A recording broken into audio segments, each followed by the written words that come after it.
കടലിറങ്ങാൻ പോവാ. പതുക്കെ. വാ വാ വാ. എന്താ ചെയ്യാൻ പോണേ? എടുത്ത് സൂക്ഷിച്ച്. പിള്ളേരെ കൊണ്ട്. കടല് കാണണമെന്ന് കുട്ടിക്കാലം തൊട്ടുള്ള ആഗ്രഹ ഇപ്പോഴെങ്കിലും കാണാൻ പറ്റിയല്ലോ. സിനിമയിലൊക്കെ കാണുന്ന പോലെ തന്നെ ഉണ്ടല്ലേടാ. കുട്ടിക്കാലത്ത് മുതലുള്ള ആഗ്രഹമാണത്രേ. അവളുടെ സംസാരം കേട്ടാ തോന്നും അവള് വലിയ അമ്മൂമ്മയാണെന്ന്. നിങ്ങളുടെ നാട്ടില് കടലില്ലേ? കടലുമില്ല, ട്രെയിനും ഇല്ല.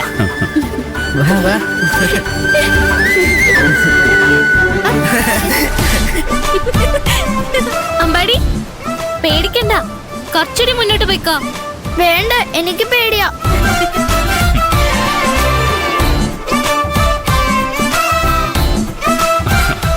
എന്തിനാ പേടിക്കുന്നേ?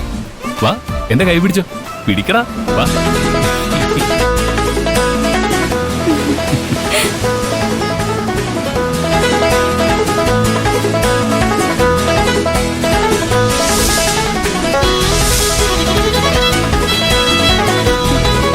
നല്ല സുഖമുണ്ടല്ലേ? നല്ല സുഖമുണ്ട്. മതിയാവുന്നവരെ കളിച്ചോ. ചെല്ല്.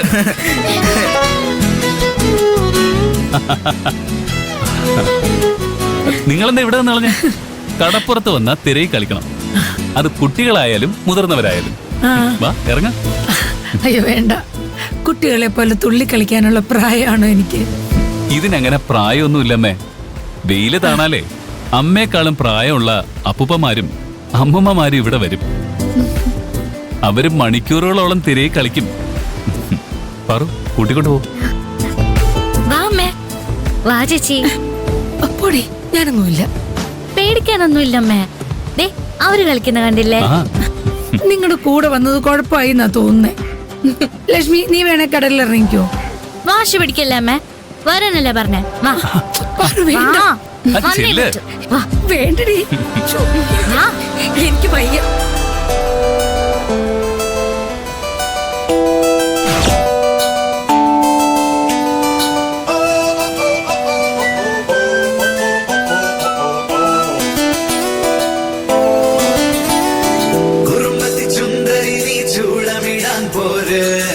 അകലിലെ പൊൻവെയിലെ താളമിടാം കൂടെ, പുതുമണി കണ്ണിനയിൽ കൗതുകത്തിൻ കൂടെ, മനസ്സിൽ വന്നിരുന്നിരി പൂങ്കുയിലെ പാട്.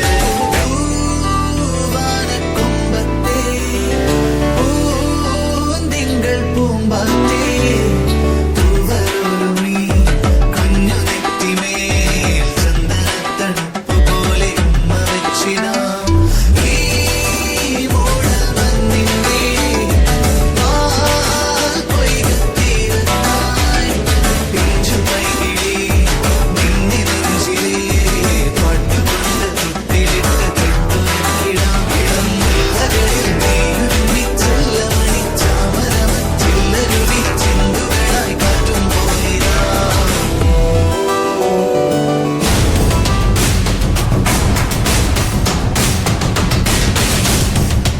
എന്താ ചേച്ചി? പ്രിയനെ ഞാൻ എവിടെയോ വെച്ച് കണ്ടിട്ടുണ്ട്. എവിടെ? അത് ഓർമ്മ വരുന്നില്ല, പക്ഷെ എവിടെയോ കണ്ടിട്ടുണ്ട്.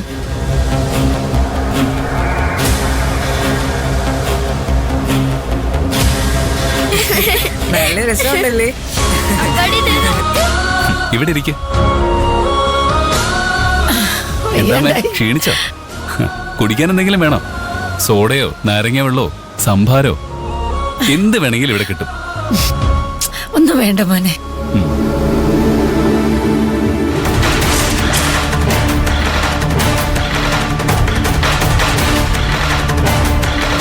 പ്രിയന്റെ വീട് ഇവിടെ തന്നെയാണോ, അതോ പാറുവിനെ പോലെ ജോലിക്ക് വേണ്ടി ഇവിടെ വന്ന് താമസിക്കുവാണോ? ഏയ് അല്ല, ഇവിടെ തന്നെ എന്റെ വീട്. വീട്ടിൽ ആരൊക്കെയുണ്ട്? എനിക്ക് അമ്മയും ഒരു അനിയത്തിയും മാത്രമേ ഉള്ളൂ. അച്ഛൻ?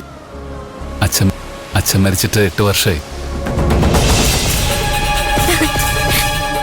എന്താ ചേച്ചി? ഇത്രയും സമയം ആലോചിച്ചിട്ടും എവിടെ വെച്ചാ കണ്ടെന്ന് ഓർമ്മ വരുന്നില്ല. സത്യാണോ ചേച്ചിക്ക് വെറുതെ തോന്നാണോന്നൊന്നും എനിക്കറിയില്ല. പക്ഷെ ചേച്ചി പറയുന്ന സത്യമാണെങ്കില് നല്ല ഏതെങ്കിലും സ്ഥലത്ത് വെച്ചായിരിക്കും ചേച്ചി പ്രിയൻചേട്ടനെ കണ്ടത്. അതെന്താ നീ അങ്ങനെ പറഞ്ഞ്? പ്രിയഞ്ചേട്ടൻ നല്ല ആളാ. നല്ല ആളെന്ന് പറഞ്ഞാ ഇത്ര നല്ല സ്വഭാവമുള്ള ഒരാളെ ഞാൻ ഇതിനു മുമ്പ് കണ്ടിട്ടേ ഇല്ല.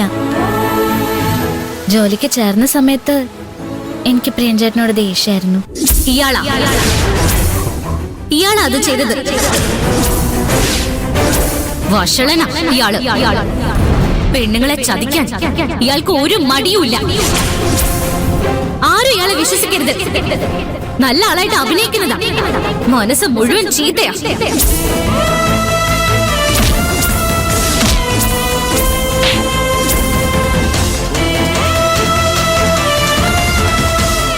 അതെല്ലാം എന്റെ തെറ്റിദ്ധാരണയായിരുന്നു.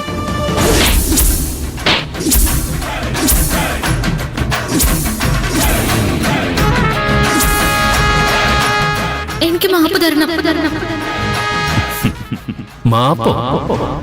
നിങ്ങളെ ആദ്യമായിട്ട് കാണുമ്പോ ഞാൻ ഉറപ്പിച്ചു കഴിഞ്ഞു നിങ്ങൾ എന്റെ ശത്രുവാണ്. പിന്നെ എപ്പോഴും ആ ഒരു കണ്ണുകൊണ്ടാ ഞാൻ നിങ്ങളെ കണ്ടത്. വെറുത്ത് വെറുത്ത് വെറുത്ത് ഞാൻ നിങ്ങളെ പോലീസിനെ കൊണ്ട് പിടിപ്പിക്കുക വരെ ചെയ്തു. മാപ്പ്. നിന്റെ വിഷമം എനിക്ക് മനസ്സിലാവുന്നു. പക്ഷേ നീ എന്നോട് മാപ്പ് പറഞ്ഞ പിന്നെ നിന്റെ അവസ്ഥ എനിക്കായിരിക്കും.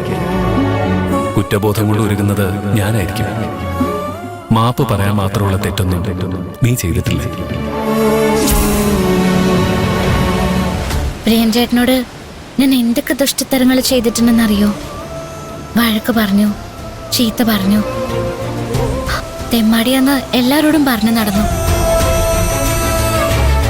ഞാൻ കാരണം പോലീസിന്റെ അടിയും കൊണ്ടിട്ടുണ്ട്. പക്ഷെ അതിൻ്റെ ഒന്നും ദേഷ്യം പ്രിയഞ്ചേട്ടൻ എന്നോട് കാണിച്ചിട്ടേ ഇല്ല. എന്നിട്ടും എന്നെ സഹായിക്കാ ചെയ്തത്. എന്തിനു വേണ്ടിയായിരിക്കും പ്രിയ നിന്നെ സഹായിക്കുന്നത്? എന്തുകൊണ്ടായിരിക്കും നിന്നോട് ദേഷ്യം കാണിക്കാത്തത്? അത് നീ എപ്പോഴെങ്കിലും ആലോചിച്ചിട്ടുണ്ടോ? ഇല്ല, അതിന്റെ ആവശ്യമില്ല. പ്രിയഞ്ചേട്ടന്റെ സ്വഭാവ ഗുണം അത്. ഞാൻ പറഞ്ഞില്ലേ, ഇത്രയും നല്ല മനസ്സുള്ള വേറൊരാളെ ഞാൻ കണ്ടിട്ടേ ഇല്ല.